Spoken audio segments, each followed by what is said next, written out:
This program contains content that may not be suitable for viewers under the age of 18. Viewer discretion is advised.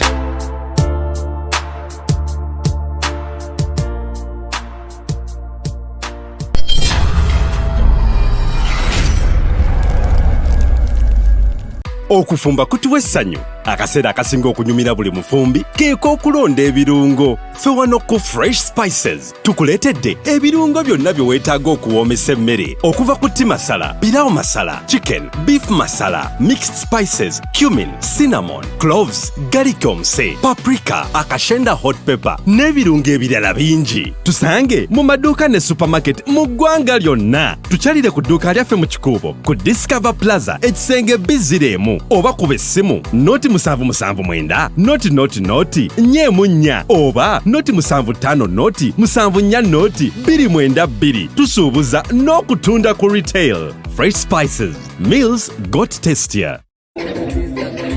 Kameramani wekagibwa wano, kameramani wakwetaaga, kameramani unawogenze wakwetaaga. Muli eyo naye ffeno tetunnali omwana agaanidde enva ate mama we agambye tumwesonyiwe mbu tumulinde yeebake bazimuggyeko bannaaye wemba temusobola kufuga byana byammwe musigale eyo. Nsisinkano y'abavandimwe Olw'omukaaga nga 3 January 2026 abavandimwe bonna gye basibuka mu Uganda bwe bagenda okweyiwa ebigogo mu Kampala. Jangu olabe abaana b'abantu Katonda bye yetondera ye kennyini kati bakodomi baffe balamu baffe ne mikwano gyaffe nammwe temusigalayo mujje tulye tusanyuke nga bwe twebaza ne Katonda olw'emirembe gyaffe. Tosubwa ensitano y'abayimbi Reggie, Eddie Kenzo, Juicy Chameleon, Cindy n'abalala bangi. Enjambala white byeru byerere kubanga n'okuyingira kwa bwerere. Munnayuganda w'otudde toyugana sooka enkunyumiza omulanzi Jafari Senkubuga asangibwa ku lusozi Lusaali mu Kyaggwe azze okukukolera ku mbeera embi ekulemeddeko ebintu byo byete bulungi ng'erigenda eddamba. Omulanzi Jafari Senkubuge Omukama Katonda gwe yattululako amaanyi ag'ekisalaziba nga gw'alina ebirooto eby'omuddiringanwa by'otategeera va mu kwesumagga dduka za wakayiba ku lusozi Lusaali mu Kyaggwe. Omulanzi Jafari akunnyonnyola akawonvu n'akagga ate ng'okukukebera kwa bwereere kubanga naye ekirabo Omukama teyakimusabaako yadde ennusu. Naawe alina ebizibu nga biva ku majinni, emizimu, embeera embi eya buli ngeri. Mutwalire omugugu gwa kutikkule gwe weefunira oluserese tokkalire. Obubaka buno nga bukukutteko kwatalidda mukono wa ntono oviremu ku siteegi y'e Nakisunga. Aba bodaboda bakutuuse nga gwava e Kampala ne bw'okwata eryato ku mwalo Eggaba ne likugobya ekisinsa oba ebule n'obuuza aba bodaboda ojja kuba butoola n'omulanzi Jafari. Oyinza n'okusooka okumanya ebikukwatako nga tonnagendayo ku bwereere ng'oweereza ekirooto kyo ku nnamba gy'olaba. Oyinza n'okukuba ku ssimu eno endala. Awo omulanzi Jafari Senkubuge ye n'oba ng'omukwasizza kibyago kuserengeta mu Kulubagga.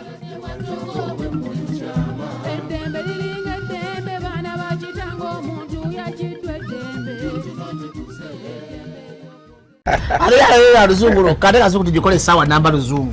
Luzungu tugenda musa kujere kutoka ntoku ndimbuzi ndefu ana bora babaddi abakyala wele somuyomba inyembuto Katonda ya kyembuto genda wedi waminge yabaweereza buno bukeke obutini singa babu mutwale bamusonseka mukamwa bwonna n'abufulumiza mu nnyindo. Kibwa alina guno omugo gwa Musa white star premium detergent. waliwo wanangali ebola yakasajja kasendi kalimba bannange esendi bannange.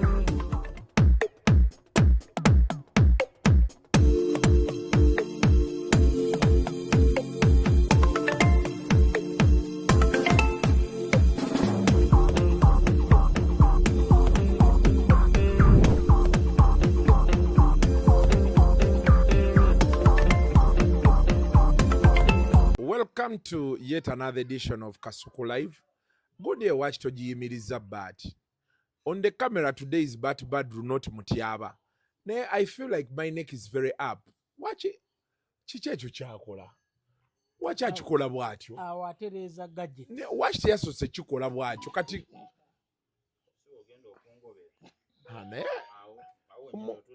omuntu asobola okulwanisa emisana sendi ate gundi yankola ki Ronnie naye akantu ka Ronnie kakuluma naye ekyo Ronnie kye yakola bakiyita protecting the gains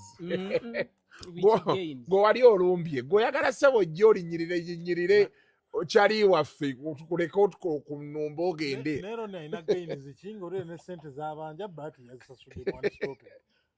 teruggwe ndowooza kale today we are live from the tourism city Fort Portal, and today we want to say big up on yourself, Council Blaze Amanya. Yes, the most able.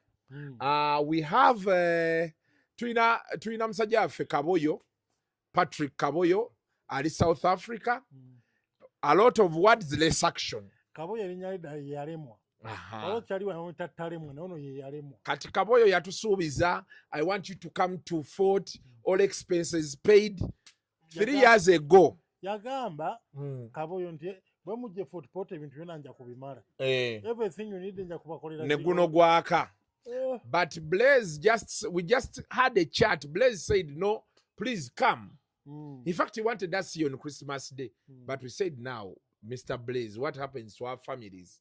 And of course, here we have been welcomed by the mother, very beautiful lady. Hello, and then omukyala nalabaka mami wa Blaze alaba Kasuku Live. Yes, she's a fan of Kasuku Live. The daddy also here told us feel at home, and of course the beautiful wife. The wife, we ate things at Mestil. Mrs. Amanya. We ate food at the Mestil. And today when we arrived, ne batuga nti ebyokunywa ebyasigalawo ku mbaga bikyaliwo. Si bwe kiri mukasa. And we are still moving on. So yeno kyendabye. Ebyokunywa tebagaba kimu kimu. Osaba kasola tasikala ite bakuwa zino. Nze nkyalinda Bereya. Bebe egenda kujja naye ogira ovugira mu kisingo tono kikyo kibeere kiramba kiri. Sendi agambye mbuno mutyaba twamulese kamba tushootinga lindako tuli mu shoot lindako ojalabikira mu kamera abakunyeenya balabike kati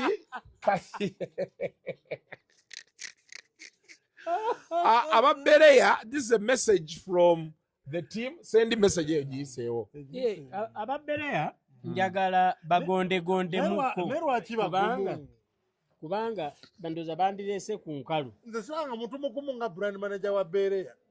We compliment their influencer a lot. Twasimbudde okuva e Kampala nga tubuuza, do you have Bereya? Do you have Bereya?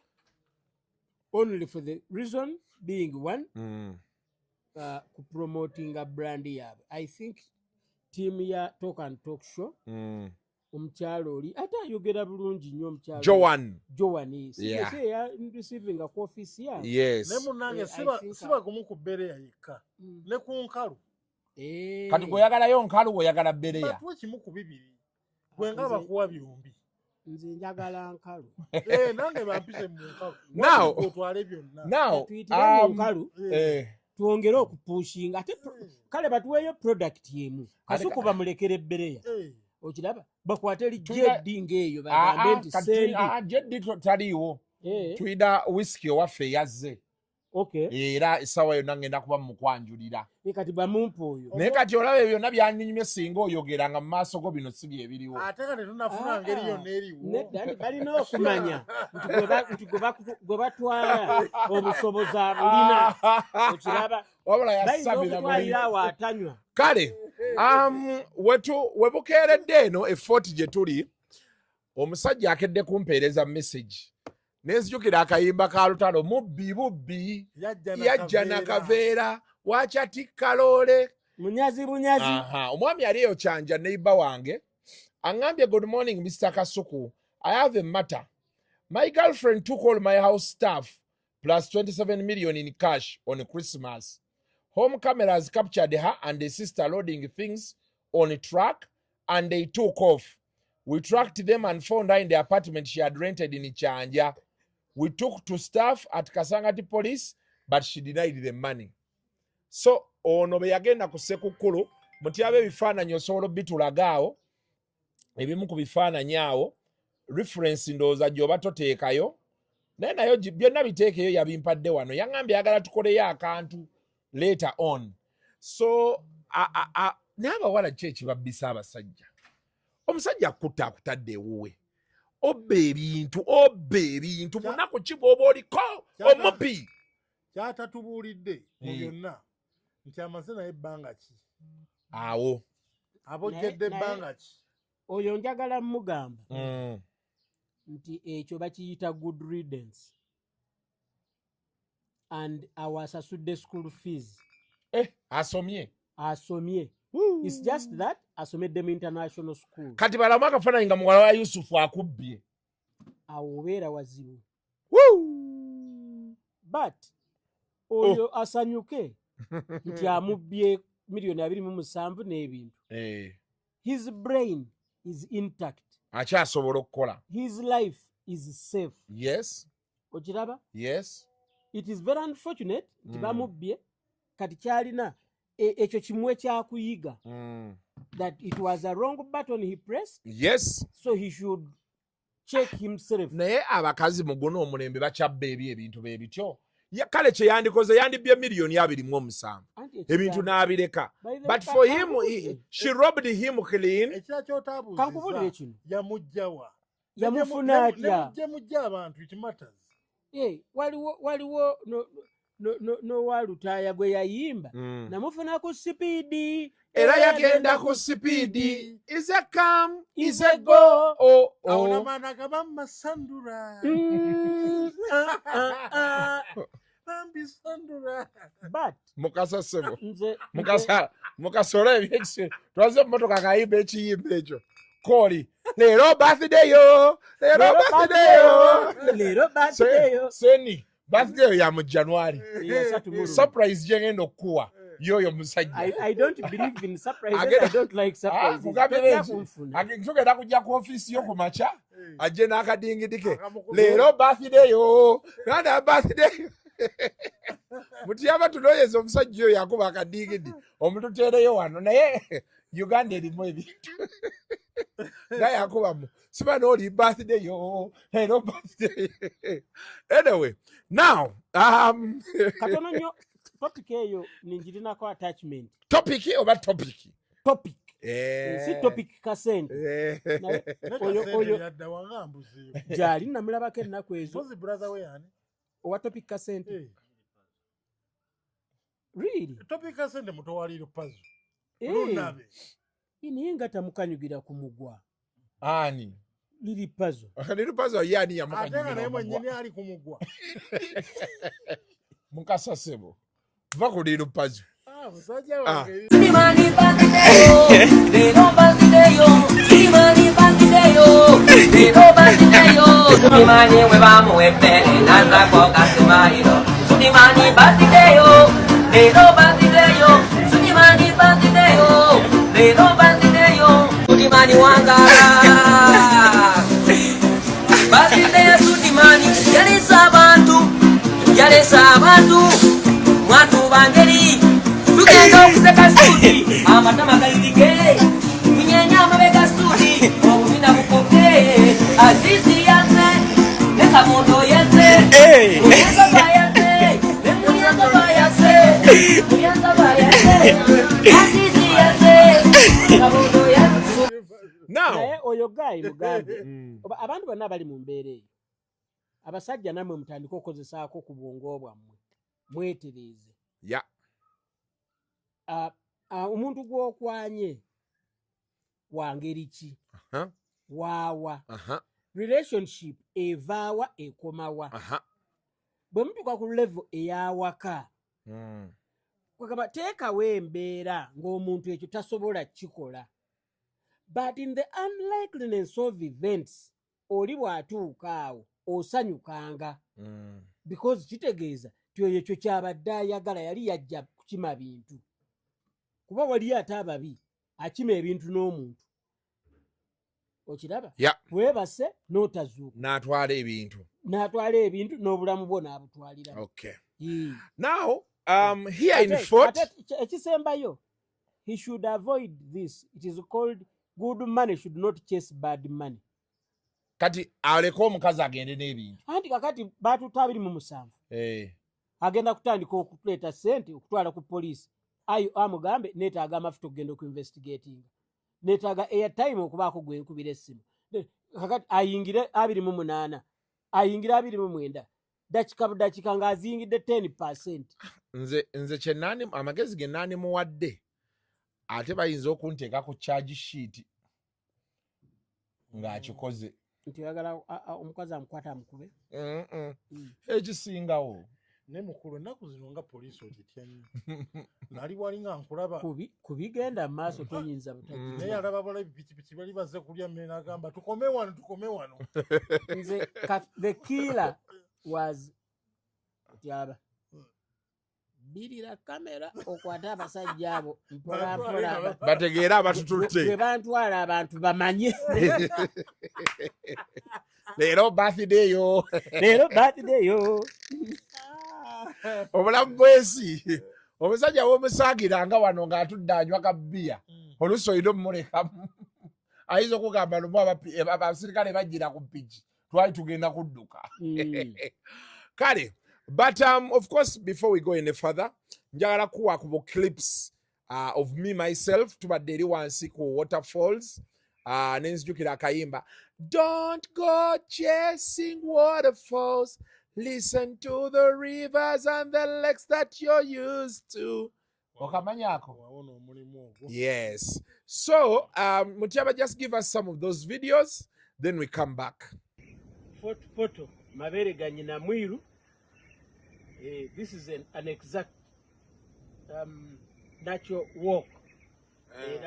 CEO. Yes. Kasuku Media.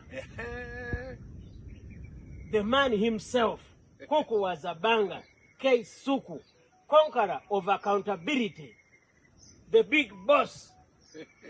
Aba kabilioni abayimbako kuna wale walishobarikiwa na Mungu wale.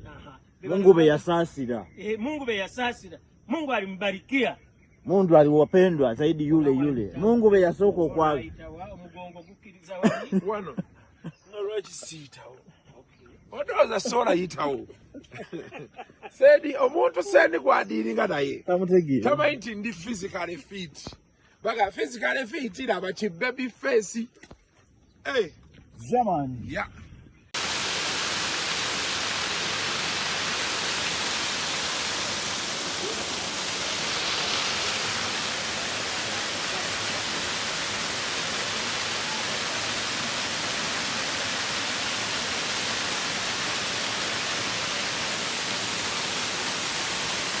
Kajanga kuwadde mitwala 5. Kajanga kuwadde 5 ge. Oyinza kudaguma kuba kukuba. Bala kubala kavaye. Genda paka eri.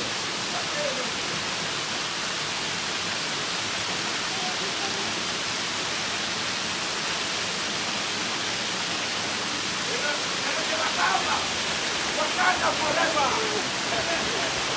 Why? Eno je bakamba Wakanda forever. Kati osobola okukwatirawo nemabega gatambula. Aha. Lowooza okirabye. Eno ye Uganda. Eno ye bayita Uganda.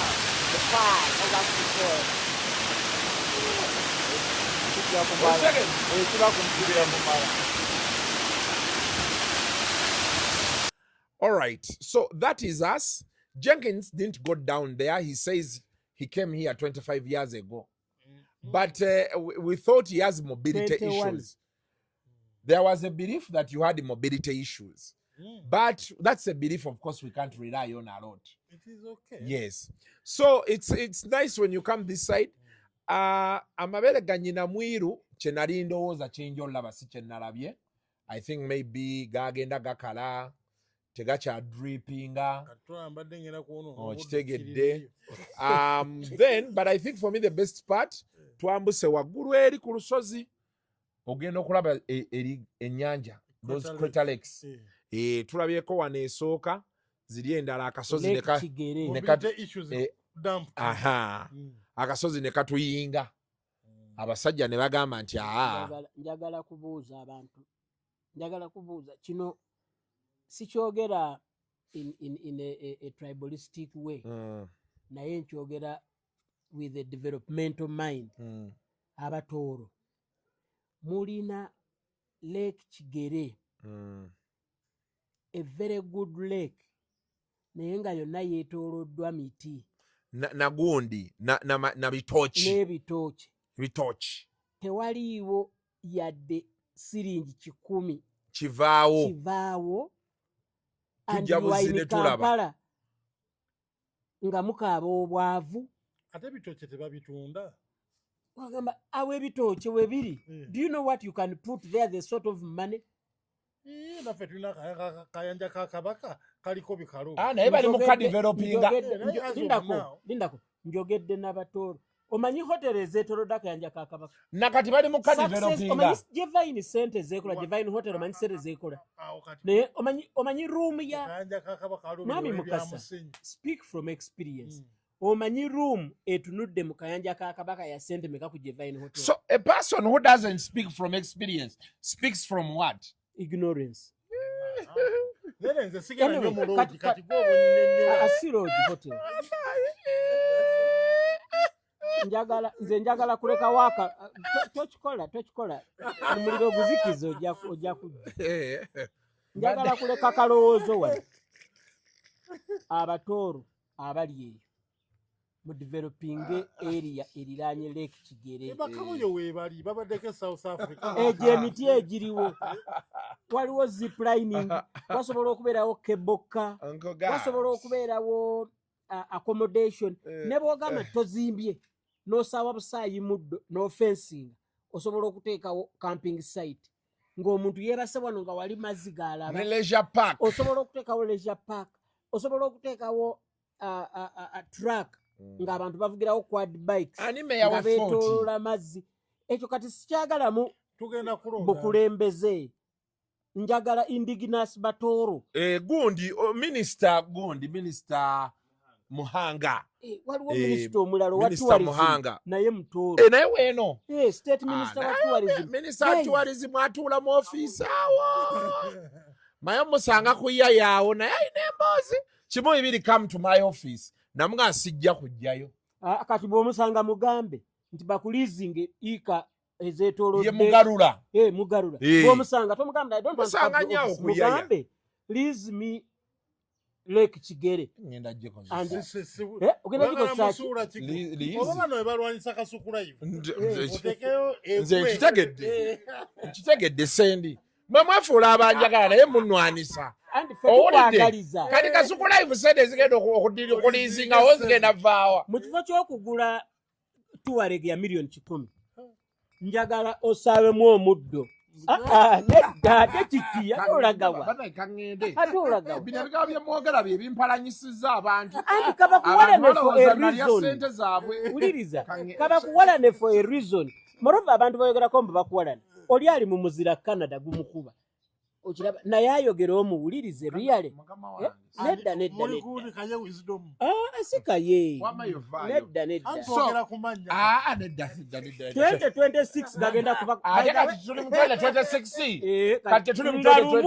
nga lumu ngenda kwogera mannya tekyetagisa wamamwe mumuveeko ignore this person so babuulira kati gwe honorable mugarura boda mumulaba mugambe tuyagala bakupangise bakulizinge ekifo lake Kigere n'ettaka ye Kigere Kagere lake Kigere as in foot I think foot okay nga kiva kuba nti it is at the feet of Mount Renzori so that is exactly what has been happening this side and it's been nice catching up with people here ne host yatugamba 5-star hotel naye nakedde owenjula kateni ng'omuzigo guli wabweru awo neŋŋamba oba ati yerabira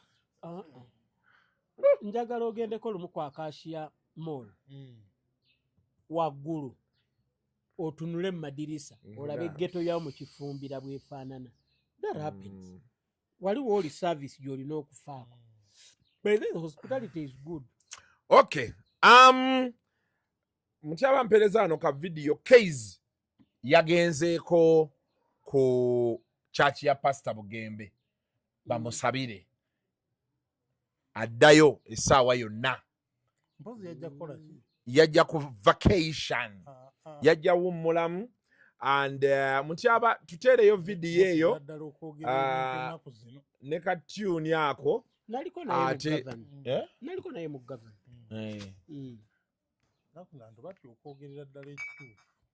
Let's hear it man. Bakudipotinze oba ogenda kuboddayo bw'okomawo? Obujulizi obulabyeko Mukama akola mavivi tegalimba. Amavivi tegalimba. Tegalimba. So now you can go and come back anytime. I'm an American. Banange kino kito kyange case yatabula Uganda yonna n'agiddukamu n'agenda mu America kakati kyewuunyisa akomyewo ke Uganda. Case before he even became a star, he always came n'asaba ku church. Even after he became a star, he kept his church. His brothers and sisters, they are always here in church. And I think Uganda misses case. I want you to come briefly. Where was the Katonda byakoledde? He lost the mother, but God has kept him strong. Please come, case, and greet the church. It is a case.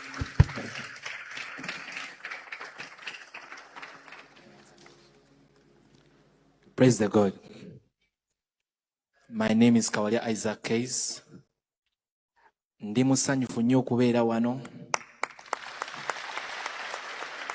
I left for the States 2 years ago, but I'm happy to be home. When mbeera ku worship house, I'm home. I've been mbadde ne online following bulungi nnyo, njagala okwebaza ba camera crew bakola omulimu gw'amaanyi nnyo. Buli kimu mu kutya Mukama amagezi mwe gasookera, mbadde mulokole for the last 17 years. Ate ekkanisa eno ngibaddemu I think from 2008 nga tukyali amabega eri. Ne tutambula ne tudda wali. Musumba weebala omulimu guno. Mukama mulungi nnyo. Tweyanza nnyo mwebale kuzimba kkanisa. Njagala okwebaza family yange yonna, baganda bange, my other family that I made in the United States, ne family yange ya worship house, ne family yange mwenve ya Isaiah family. Isaiah. Anti Isaac. Mukama Katonda abatukuumire. Kawalia Isaac Case. Thank you so much. Katimbuza. Bakudipotinze oba ogenda kuboddayo bw'okomawo? Obujulizi obulabyeko Mukama akola mavivi tegalimba. Amavivi tegalimba. Tegalimba. So now you can go and come back anytime. I'm an American. I'm an American. I'm an American. I'm a Ugandan and Nasanian. From Nasa. Katwebaze. Thank you, Heavenly Father, for our brother. Webale omutwale mirembe n'omuza mirembe. Webale now he can even have 2 countries. We know that it takes many years for some people. Nsaba n'abo abaliyo nga bagayimba bakikola batya. Katonda yakimukoledde nammwe akibakolere.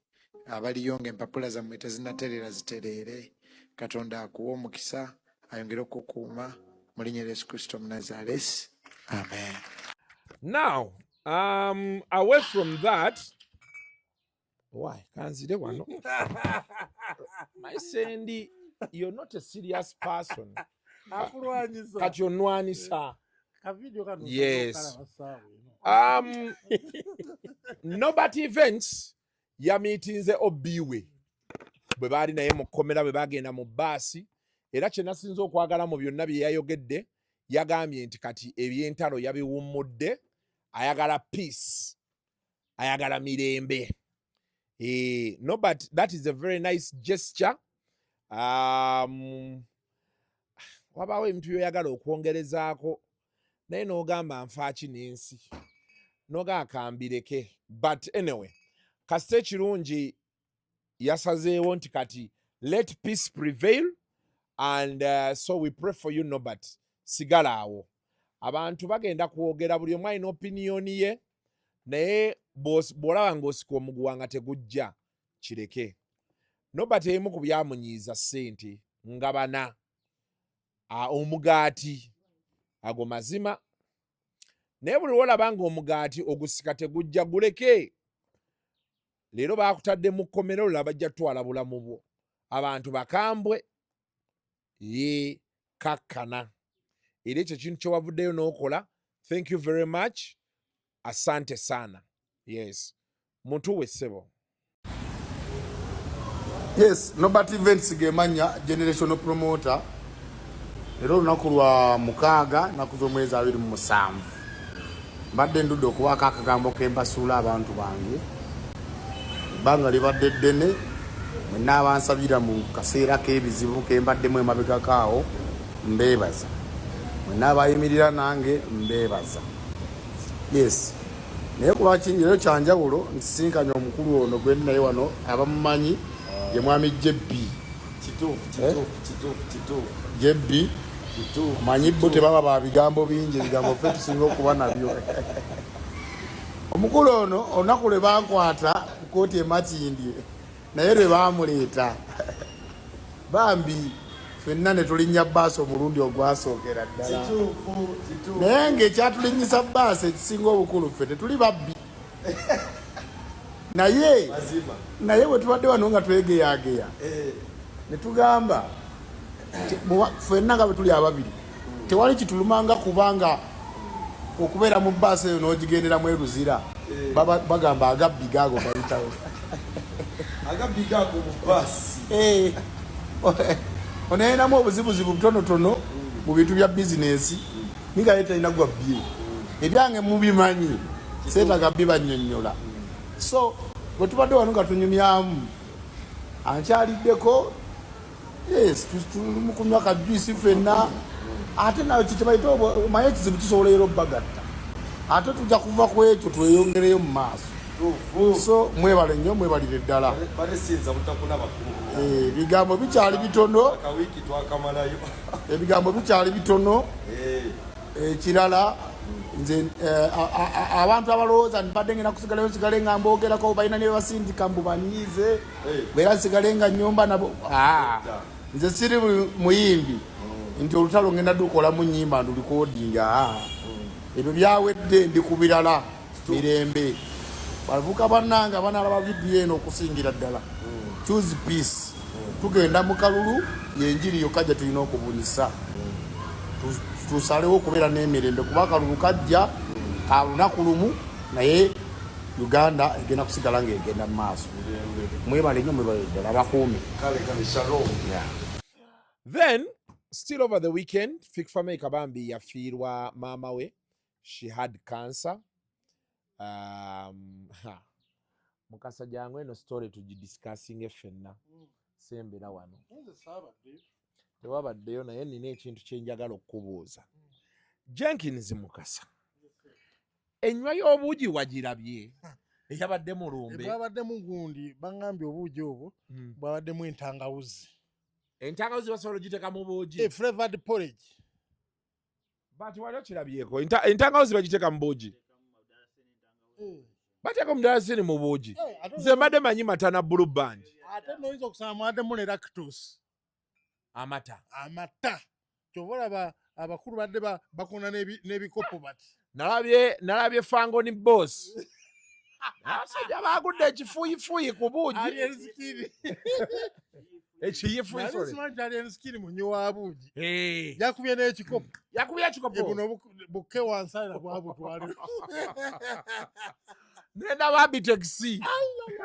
Abitex awumirwa obuugi n'enkofiira tajjaako namanya akatuuya obuugi bwe kaleeta yatudde mu kifo eki naye waki aba amagamagaati ate tali awo yakamalamu obuugi omukuto gumutuddemu ali ku TikTok ayitaayitamu principal naye bangambye principal yabadde oba afuluma nga ali eriskini ayiigira naye abantu njagala beebaza okubeererawo fikfame naddala abayimbi bamuviiriddeyo ne bagamba gwe waffe bonna Shiba Lydia Jasmine ne Uganda nzibu ate wali weerina concert tebalabikako abayimbi oba bino bya munno mukabi endoza munno mukabi wali bamutengwa ne kuno bazze mu bungi obaaba nabalabye Karo Kasiita Alien Skinny Waikibenda era ne Kenzo Federation Master yazze lwako amwade ya kitundu echi gundi yamube ageno Kenzo yahaginze Fiki emikono gyasigadde mabega bwegiti yataddeyo kifuba kyokka abaana ne batambulizaako ebigambo mulwaki yadde amulabisa bwatyo mbuhaga bagikuwa olina nawe oteekayo emikono jasitihaga ako kaali kayimba ka Mary Butter jasitihaga iyo ne Mary Butter yaddawa nga ndudde omulaba alina okuba gyali balina kemiseera yakomawo wano bwali ate nga oli yaganke nti kemiseera yamubbira omusajja era yamuwa ne ssente eza tiketi yamugjayo ebambi yamucoordinating ye Mary Butter namakula sikyo abaana b'olugave ffe bwe tutyo so but everybody eyayimiriddewo fiiki maama nasembi olabo baba muziise think today maama yabadde musiraamu abadde abeera naye emuyengaawo yesawo emuyengaawo waali wanene noma emotoka gyavuga oyo jeep ate modo mpya jeep tevugwa munaku eringa Benz BMW ne Touareg kati Prius so kubeera muzo zanyiramu ezaffe hali ya Touareg ebice ebyo so kubeera yasamira muri yasamira Jenkins dayo wali dayo wali Jenkins nemu kikumi kya yetengwa nesiba nago maso kangende so but sorry Fik Fameka about the loss of your mom. Me one thing I know is ekintu kyofiirwa omuzadde it is something nobody can ever understand what you're going through, but that is life. You just have to find emirundi egisinga era Fiiki wano nkubulira woolaga you have to find the energy, the drive to pick yourself up and move on. Nobody can ever understand that feeling. Juzi Professor Muganga yafiirwa maama we ne mulaba nga bamuteekayo mu ttaka ng'akaaba ayagala ggwayo naye nga musajja mukulu. So kati ekintu ky'okufiirwa maama ne bw'obeera ku myaka 9 maama wo ng'afiiridde ku 20 tosobola kimanyiira. Oluusi obeera oyagala just n'obeeraawo ng'omulabako bulabi oba okitegeera. So buli muntu akyalina muzadde we mukwate bulungi. Nabagambye mu kifo ky'okundeekaanira genda okyayire ku bazadde bo. Obeera kyengera muzadde we abeera mpigi togendangako mulaba. Okiwulidde? Oli awo obeera buddo muzadde wo abeera wa nateete togendanga mulabako. You are a fool and an idiot. So that's what's up. But may your mom rest in peace. Mukulu Fik Fameka tukusabira birungi byereere. Ayagala okuja oli mwetangawuzi.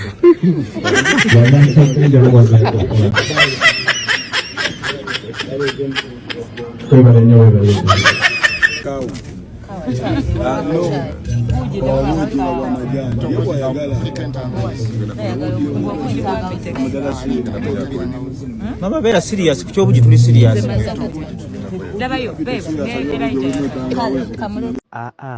Mwetenda kulaba olaba ki? Olaba ki? Kikyolaba ekyo? Kankiwunzike. Olaba ki? Olaba ki? Mwetenda okulaba olaba ki ekyo? Yogera kyolaba olaba ki? Nkizeeyo gye kibadde. Kankikyuse. Olaba ki kati saawa zino? Kikyolaba. Olunaku maama olwafa teryakomawo. Bawe ekyokulabirako basudde yafanga 11 ogw'omukaaga 97. Taata we n'afa nga 4 Desemba tewali yamubika kubanga gwe baali bamubikirako ye yasooka n'afa. Abantu bonna ab'amaanyi be balina okufiirwa. Ekyo bwe kyatutuukako bwe kityo. Samusoni babi mu Lulukisekka yafa talabye ku bantu bamwagala kuba ye yafa. So singa ye yafiirwa yandilabye omukwana abantu gwe bamulinako nga bazze omuziikirako. Kati mwami Safiiki Walukagga ofunye obuwanguzi bajja kitwala bubi naye nkikakasa nze ndi musajja muzadde eyali afiiriddwa ku mwana ng'ate nze nkimanyi kyandibadde kirungi omwana n'aziika muzadde we, nze kyenkakasa. Era mu byonna by'oba weebaza Katonda oba ejja n'onoogifuna oba toogifuna ey'okunze ogimaze. Tetwandize nga nnyoko yafudde nga gwe wafa dda. Ekyokulabirako ffe tetumanyi gye bakuziika. Bwe wandifudde twandiziise maama wo naafa oluvannyuma n'okubika kwandigaanyi. Bantu bangi ab'ettutumu baafa naye tetwamanya twabaziika naye bakadde baabwe bwe baafa abantu tebaaziika. Abantu baagala gwe gwennyini tebakwagalirako famireyo. Kale kya mukisa mulungi n'obanga gwe Mukama gw'aleetedde ate kisinga obulungi. Teri muzadde ali wano yenna asobola okunjulira. Teri muzadde yandyagadde kutunula mu ntaana ya mwana we ng'ogyeko abalalo abeera Lusa. Oli nagamba oyo yasaddaaka omwana we naye nga nagamba alina bafala basatu talina gwe yasaddaaka afune bugagga. Naye ng'omuntu otegeera bulungi ofa abaana bo ne bakuziika ofa bulungi. Teri kibi mu nsi ya Katonda nga kufiirwa mwana. Teri kirungi nga kufiirwa muzadde n'omweziikira mu kitiibwa ky'okola ki ky'osobola. Singa mukadde maama gwafudde bandikuziise mikwano gyo kati ate nnyoko yandifudde bubi n'enziika ye yandibadde mbi olw'ensonga tebandibadde gwe baswalira. Kale olw'ensonga ekyo nsaba tukikubire mu ngalo. Manyi kijja baluma naye buli muzadde ali wano akimanyize nja kyogera mu butereevu. Walukagga Safiiki Mukama awadde maama we obuwanguzi n'asulako mu nju yo n'entaana nga gw'ogimuzimbidde enju esembayo. N'ekirala banambe mwebale tujja kubeera mu mwami Walukagga. Nze leero lwe lusoose okujja wano ndi wa ku kyalo kuno naye nombadde nabyo nakoma okujja eno 87. Okujja wano 87 nali mpakasiza mwami Matayo buuyo nga nogaawo omwanyi sadda 87 okukyamalira ekkubo lino. Nakoma okujja eno 87 emmanga gye ntegeeza naye wali mbadde mpitawo naye nga nosimanyi kiwaliyo n'eki n'enju. Naye kyamukisa mulungi era mu byoba weebaza Katonda ne mukyala Namukwaya weebala okubeerawo mwami Walukagga. Nnyinza okuba nga temutegedde nze Magala tazibwawo bali kyewuunya kitaasimbwa bw'ayambadde musajja alungwa. Now senga Sidi yatugambye ne nedda ffe tukwagala ulira ffe abakwagaliza we are genuine. You are looking nze njagala kakwata mu ngalo era microphone then eno bagiyita lapel. Omanyi nti ndabye ne mapengo nga ndeekaanira agamba obuntu bwaffe si kigaanye naye mali butola akkirizibwa okumanyira wano alina enkuba gyagenda okugema baati koddamu okummanyira booti ngenda kuba ekifaananyi ky'erinnyo lyo nga teririimu kuteke ku intaneti. Be warned. Mali butole twali tulya n'atugemera enkuba yaffe mali butole. Naye okuva lwe nalabye Baati ku olunaku lwaleero ali mu kayimba ka Bebe nze nkola byafaayo.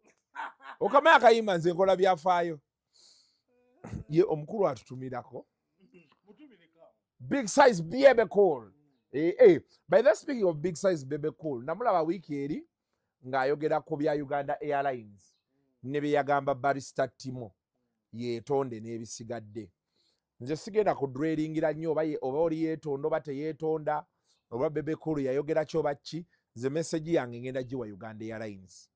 Uganda Airlines nze bampisizza bulungi because I get upgrades.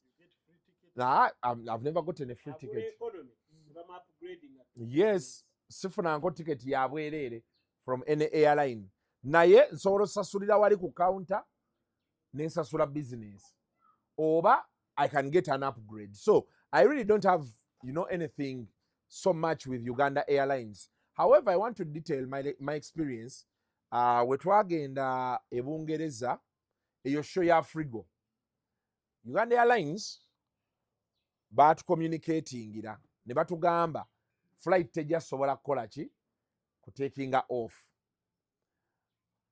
Of course, flight eyo yamala ennaku like 5 other days. Muganda wa ono Mirundi akola ku parliament twali naye ebungereza. I think yali atute, I don't know what had happened there, but he told me it was Monday nga akyaliyo flight yalina simbula ku Friday oba okitegeera. And of course, us who prompted them information twamufuna ne balaba batu booking on to other flights and all those things. But the biggest challenge now Uganda Airlines has, communication. Abantu bangi, for me, I had one of my worst experiences this year. Najina ne Brussels. Ndaba abantu abawana mbwa ate simanyi ennyonyi endala. They also get those delays. Abantu babuze emigugu. Nze nalinde emigugu gyange ennaku ezi. Kyokka nga baŋŋamba nti ennyonyi gwe genda olw'eggulo gigenda kutuukako. Nalinde ennaku ezi. Buli kye nali ngenda okukola awo. I had to pay 700 euros for a business class flight from France to Germany. Just to make sure nti lwe nalina okubeera e Germany ntuuseeyo. So, bino ebiddako. Exactly. Wabula sendindeka. But what I'm saying is, Uganda Airlines, let us communicate. When we get a problem like that, tuogere. Let us not leave people stranded. Then, betumalo communicating, let us provide alternatives. Nti kati nganze, bangamba tulina option ya KQ, tulina option ya Rwanda Air. Mwifocho gende Gatwick ne bankanyuge Heathrow. And I was already in London, Heathrow ngeri kumpi. Okitegeera. Kati abalala mubafunire we beebaka. Book them into hotels as you sort yourselves. For me, that is all I have to say. Otherwise, problem yonna yonna yali awo yava ku communication. People get agitated. You have to find a team egenda okubanga boogera n'abantu okubawooya. Tubalage nti, yes, we have a technical glitch. We are working on it. Kuba ennyonyi beefuna technical glitch. Tebeeranga mmotoka. Ntiba let us spana tusumulule wano nedda. Tulina otandika obinnyonnyola abantu. Muyise obulango, Uganda Airlines tubagamba. Wano Kasuku live muleetewo obulango. Tebaagala. Naye ogenda abakubidde. Tulinawo ka offer beekati. Tosobola yita mu bantu bo. No. Leeta obulango. Mubuyise ku TV, ku radio. Munnyonnyola abantu nti flight yaffe beete badde ino fuluma. Tegenda sobola fuluma because of a technical glitch. We are working around the corner. Abatuuse ku airport mufune we mubasuza. Naye tosobola kugamba nti ennyonyi efunye glitch. Ate gwe oyagala kusigala ng'ofunamu. For me, that is all I have to say. I really don't have anything bad with Uganda Airlines. The times I've traveled with it, top notch. Even when they had issues, bayogera nange. Bantegeeza nti, Mr. Kasuku, we cannot fly. These are the options, blah, blah, blah. So that same spirit should move so that, that agitation and what does not happen. Kati bino ebirala, abalala balina be baayogera be bamanyi. Let everybody carry their cross. Thank you. Sali togenda kubuulira abantu bano on how they should ask for their money ku ngeri ki gye bazikozesa aba Uganda Airlines Someone pays for a ticket, you owe him a duty of care. I am again going to tell you that those answers are yes and true, and they are meant for Uganda Airlines. But when you are addressing Uganda Airlines, why are you here? Why are you here? Are you a spokesperson of Uganda Airlines? Who called you? You who called you? Meant for me and him. Live, not the host of the live. You're asking me why I'm here. Bebe cool. You're asking me why I'm here. Lwaki sikubuuza. Tuvudde ku mulamwa. Kakati Nsereko ndoza kati ndoza tontegera bulungi. Mwami sali. Eno live sebo nagitegese na Timothy. Wagitegese kati kwe ndi obadde otensotya. Kati nze wendi. Nsereko kubeera kuno bamuwane nti nze seetaaga bampaane Bebe cool. Is that the reason why Tito Chali member of parliament kuda ku TikTok? Bebe, I don't belittle you. I don't think listen, I want to. Listen, my brother. I think you're trying to go off the track. But if you forego, I decided to retire on my own. Bobo yakala no. You know where we have come from, I know you very well. But Kayana ne sense. Togenda Kayana without sense. Sense chikwe boyinanga you're no longer a member of parliament. But I'm a member of parliament. Oroza lwaki bakujayo bannakampala. Linda kankubuuza. Senseless. Linda ko katono fine Bebe, who is the member? Bebe, let's go slow. Who is the member of parliament of Kampala? Oroza lwaki bakujayo. Kibuuza omwana waawo kuba manyaso bulokiddamu. Why aren't you in any party? Ani MP wa Kampala. Why do you think you are even dropped from? Jamu, no worries.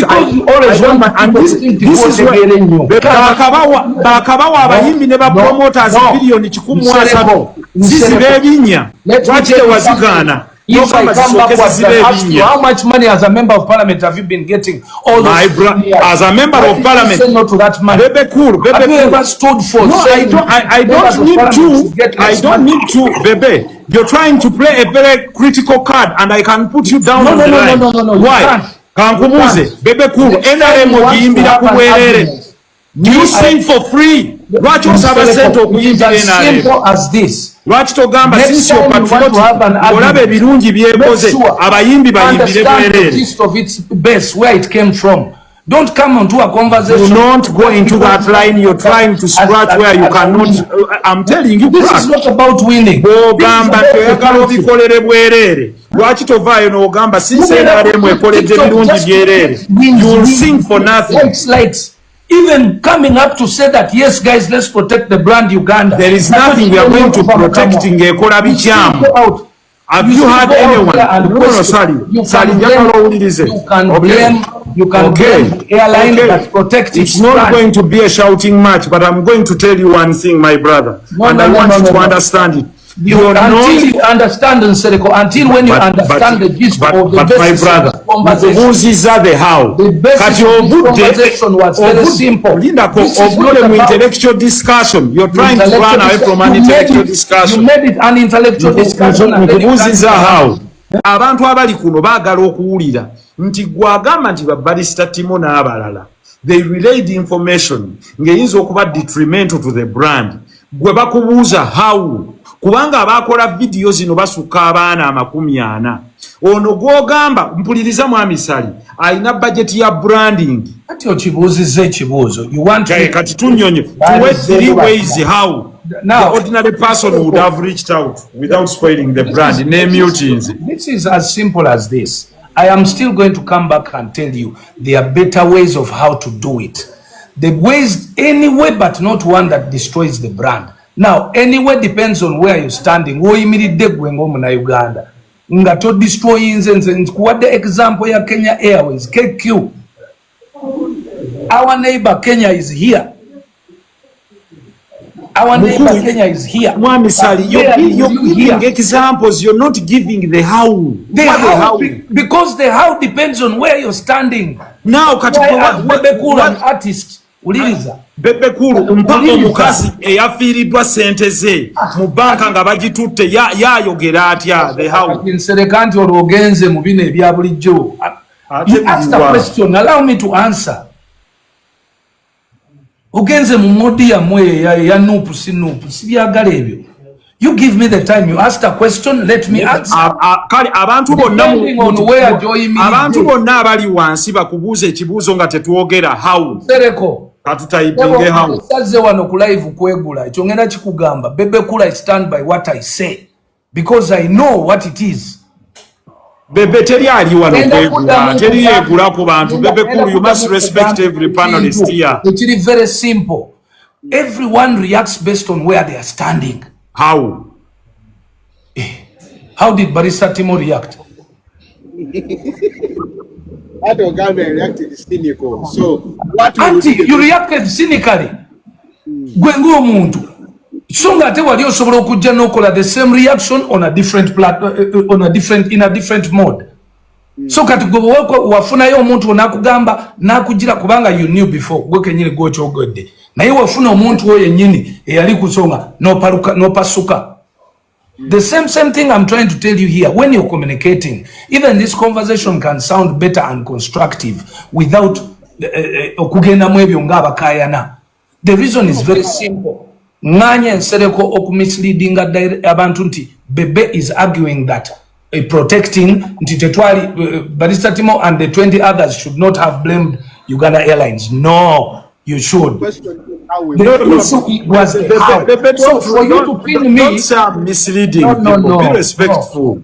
No opinion you go over leading to the right thing. Don't sound misleading. Now this is how I'm going to lead you to the right thing. The right thing is always when it because comes if to matters if we pose the question, who is misleading people? Ojja kulaba answer one. Nsereko sibangako mulalu manyi nti no answer zonoonya oyagala nnyo n'abanuupu bakuwe wano credit. Nze me am not that. I am still going to tell you that despite what Uganda has gone wrong into, I will first protect it, then come back from the inside and clean it from the inside.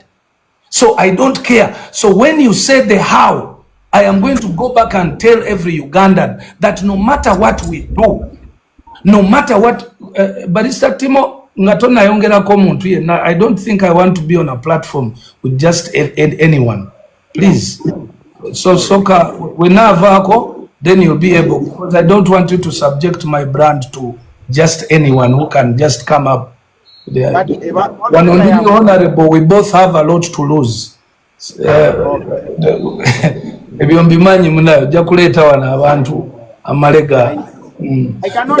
The issue is simple. At the end of the day, whether you want it or not, I am going to say this: people have protected their countries. Despite what has gone on. I'm giving you an open example. America, we are looking for development. I've also told you that I cannot guarantee, I cannot tell you that people are employed to do 100% perfection. But you know how effective social media can be to a brand that sells us out of the borders. Unlike a brand that we fight to sell within the country. Imagine a whole country bashing Uganda Airlines. Who makes that booking from the US? Who makes that booking the next day from the UK? I'm trying to tell you something that is so simple and obvious. Yes, we can blame. We can do it from the inside. This is not about winning on a live. No. This is about accepting that, you know what? Guys, tukalete waka, tukakubile munda. Chiringo mwana wo. Abana basinze okuononeka mu masomero n'obutafayo okusoma baana abazadde najja namukubira mu class. So nga ate wali mulinze naddeeka n'omukuba kati gw'olwokuba olaga nti oyagala omupanishinga omumala mu self esteem mu banne olumala anoonya ki nga anoonya ways on how to get confident back. Ate ebeera negative all the time. So my issue is very simple.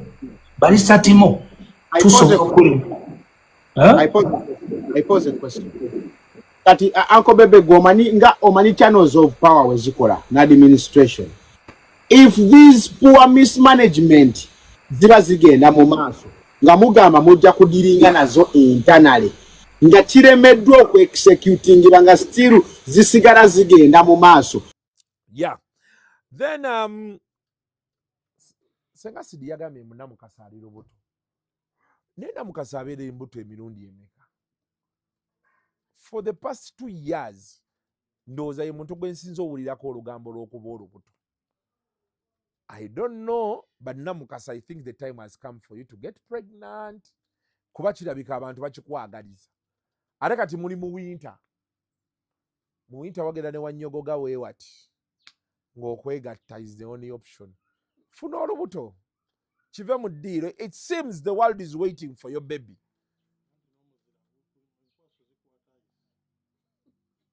Mukasa ani abikubuuzizza ebyo byonna? Who has asked for your opinion? An idiot. Teekayo wamma. Namukasa wali oyagala obufumbo buwulidde. Namukasa Bulaya ogiwulidde. Namukasa abasajja obalabye. Namukasa obufumbo buwulidde naddala bwa ku Bulaya. But I'm happy that oli lubuto. I'm happy that you're pregnant. Of course, ekyo nkyagaliza buli mukyala. Buli mukyala ozaale era senga nno Namukasa ozaala y'abalongo. Naye Namukasa obufumbo obulabye waliwo akavidiyo nalabye akavidiyo we nange oyambadde ebigandula Sugar Namukasa tokikola Namukasa lwaki oyambala ebigandula mbu bi maternity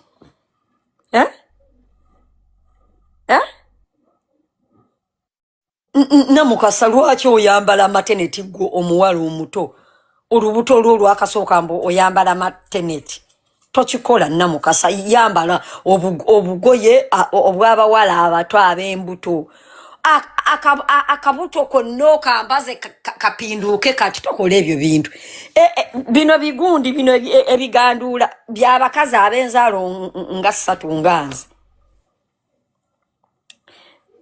Namukasa Bulaya kati nno ogenda kuzaala otegeere Bulaya ate njagala bbaawo akufunisa olubuto olwokubiri oyo omwana nga yankaweza omwaka gumu okitegeeri otegeere Ssekiganda yaani. Kati waliwo emboozi yabadde etambula eya Saha ne Winnie Wamami. Ekisooka nina kye sitategeera. Okay, nina kye sitegeera. Are these people dating?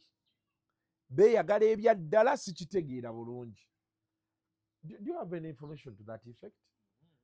Kuba waliwo abagamba mbo beeyagala. Abalala bagamba Simaye oli yasanze oli mu bwenzi.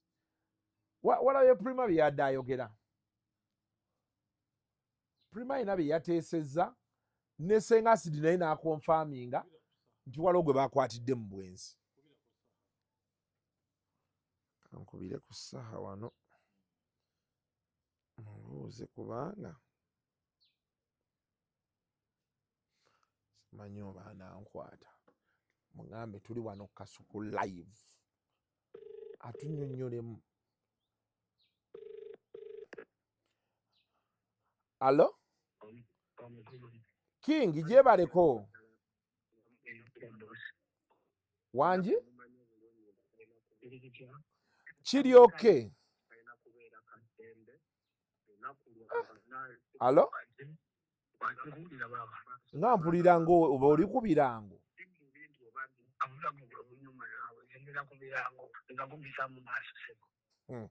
Kale ssebo obulago obukuluma. Owaaye mbadde ndi wano Kasuku live nina ebintu byendaba ebitambula ku intaneti.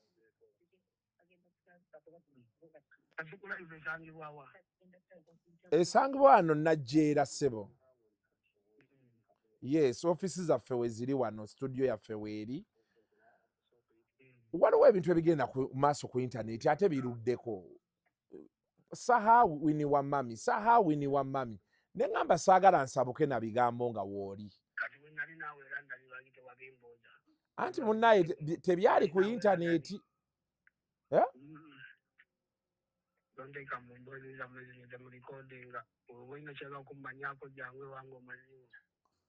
Kale. Ndowooza owulidde omusajja. Kati ndowooza story eyo tugyolekeze wa? Tugyolekeze ennakawuka. Waliwo nno omusajja yagambye ku intaneti mungene nzijeko saha interview ku Bebe bye yayogedde naye abaana ani kati bwalunda embwa koggwe moyisa tuka ku geeti nakuteera embwa kaliwa kaliwo yakati emirembe gyaliwo n'embwa zaabwe zoogera. Anyway, so that is saha for you. Aŋŋambye musange mbimubuuze. But the rumor is ripe, but like he has said, I think kijja kwanguwa nga twogedde naye in person. So ndowooza interviews etujja osooka nazo next year zijja kubeera ezo.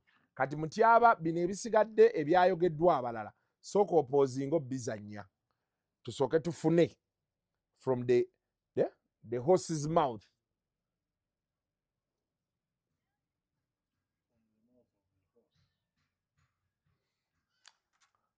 Uncle Eddie, amasanyalaze nga gakuggwako. You are closing, you're shutting down. What's the problem, man? Yeah? I'm on a business holiday, my brother. Yeah. Okay. Business. Now, finally, the big story of the weekend. Kubadde kukyala kwa Badblack. Kukyala n'okwanjula. Nabe kadi kye yasoma wano. Okukyaza. Baga. Tumanyira. Nindamu. Soko nindeko nindamu. Nindamu katini.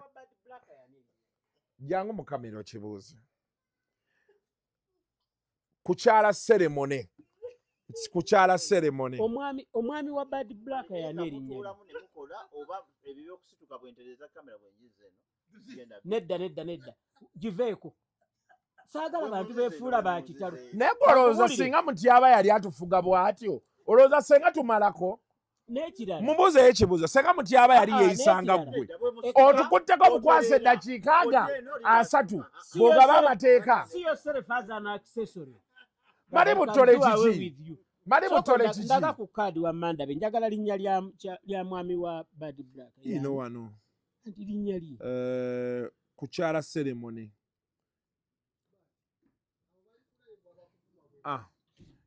Omwami ye Asha. Asha abeera mukyala naawe. Wabula sendidda wali. Nina muwala wange ye Asha. It's okay. So kifuula nti kya tabbu nnyo ky'okola.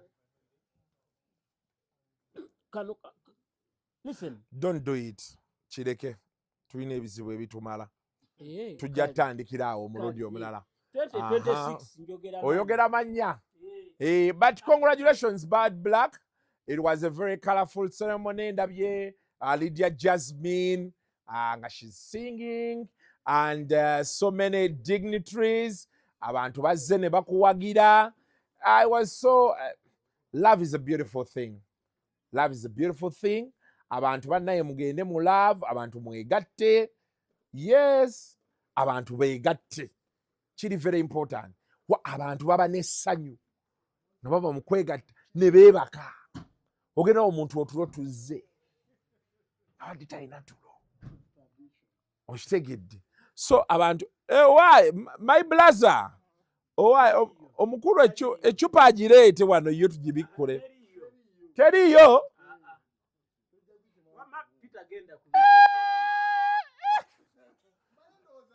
Bandi tukabye tujja mu byalo. Tubeera tutya wano nga bagambe bongeremu amaanyi.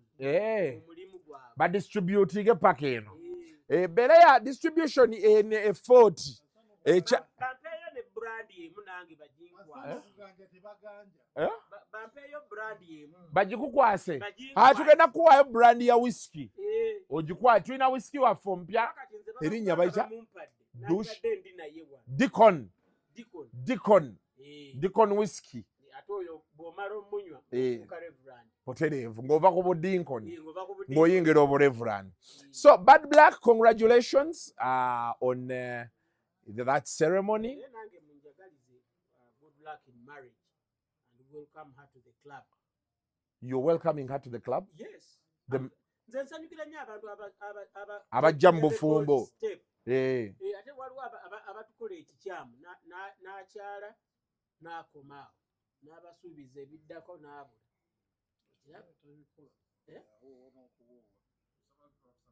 Ate waliwo n'abawoowa naye nga security ku budget ng'ezigenze ku security zisinga ezaagenze ku byokulya n'ebyokunywa. Naye mwaka guno ndowooza abannaye nkole emikolo giveewo ebigambo by'abantu bigwe. Okitegedde ekyo ekintu mukyogeredde ebbanga. Ate nze mmanyiddwa nno tulina gye twagera lejjeekirize tusuubiza otwalayo ebbaluwa.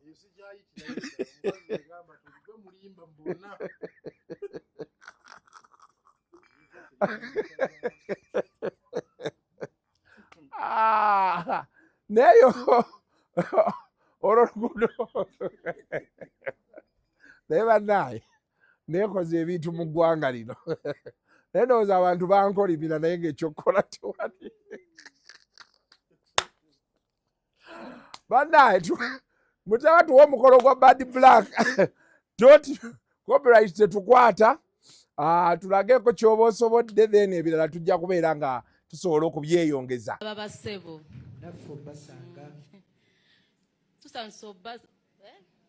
tusansobala babanyabo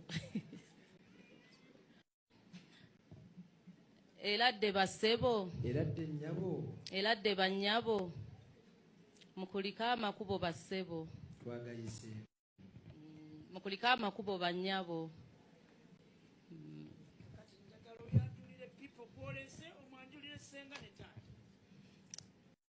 Eladde senga kulika ekkubo eladde taata kulika ekkubo senga onanyimiridde emabega y'omwami waffe. Abange mukiwe engalo ekyo obanga omwana oli omusuza alumwa omutwe ng'ate naawe bwe tukubuuzizza toganye kakati nsaba akuwerekereko akuwa akayimba akanyuma metroni akuwerekereko gundi tetuwa buyimba bw'abakadde ono mwana muto ebyo byagenda omunoonya obiwaani bagenda kumuwerekera atuleetera oyo ono kukyala bukyazi naye bwe mumala okwetololamu ne bano aba plate loud ng'oyita namayumba kuziri ente eziri wammanga tukanyiza ne Susan Makula tubaweeka ente mukama abampeera omukisa sinza. For now we have to go and leave this place. Monday tugenda kuba tujja ne Seimo olweggulaawo ayina obubaka bwe yatusuddemu naddala ba tiktoka yagambye nti nno tubeere nga twerekereza ebintu ebimu. Then tomorrow morning Tuesday nja kuba nzija ne Shalom. Yes, nga nnyumiza emboozi ye ey'ekkomera ebigambo bye bakalire ku matama. Nalabye buli omu yadda ayogera era omwaka twagala tugumaleko nga muswala. Kibayigirize kye kiri kuteesa kye yatukola ku intaneti. Mwamwogerera era omukazi yamugoba biki twagenze okudda mu laba nga baliko mu Christmas photoshoot. Merry Christmas from us to you. So that will be Tuesday for you. Kale, for now, enjoy the festivities and bye. Bye.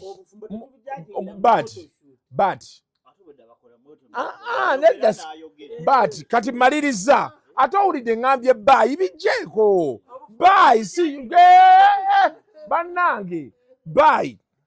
The views expressed on Kasuku Live do not reflect those of the host, producers, or management. They are solely of individuals providing them and do not represent or reflect the official policy or position of this YouTube channel.